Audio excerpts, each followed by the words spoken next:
Yo, yo. Had to make some upgrades on the belt tensioner here. For one, added a connector. We got the gear reduction on now, so that it's 4-to-1 from the servo through the connector into the main shaft. And the biggest upgrade has been these return springs. Simply wrapped around the main shaft, anchored down at the bottom, so when these wrap up, meaning you are braking and you're applying force, and because the servo can go back to zero torque, but there is some friction within this gearbox, needs just a little extra help for it to return to zero. So that is working absolutely beautiful. This mount needs to be reprinted. I'm worried over time that this is going to sag and begin to pull away, and you could already see it starting to happen.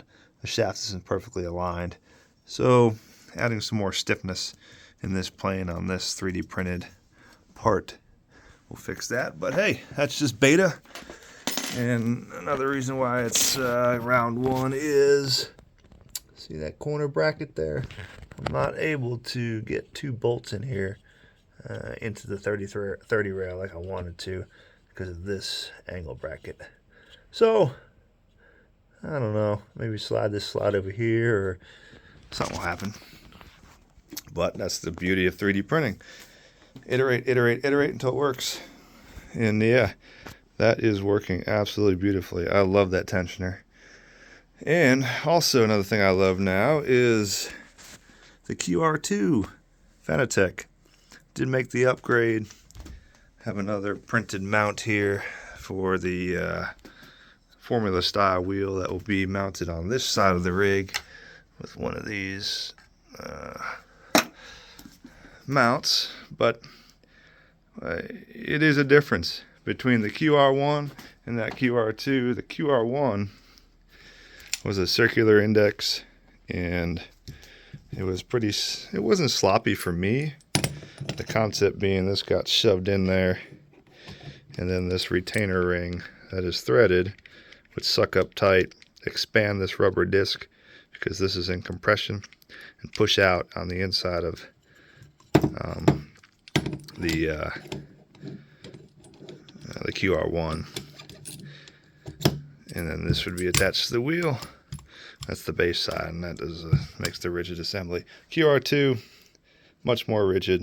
It's got indexing pins with a wedge shape nose, and it's so smooth that even taking these things off, I just do it with one hand.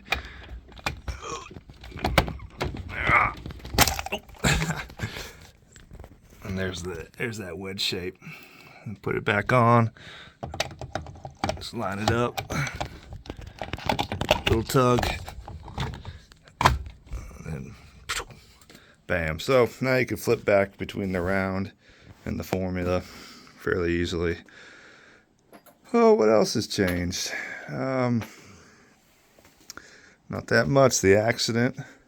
The wall was slightly dented in 1, 2, 3, 4 locations, but this is not drywall. This is actually plaster.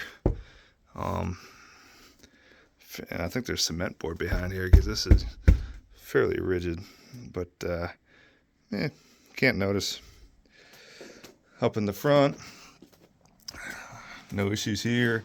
We did get the buckling device I was mentioning in a couple other videos is complete. I need to get the carousel, or not the carousel, but the wire that would space this out at an even 3-foot spacing attached between both carriages now. But this is free rolling, and when the sled is pulled back, this would cut down that buckling length in half. What else? I think that's about it. That cabling is next to be tackled. It's all good. It's all good. Well, that was a good update. Catch you in the future.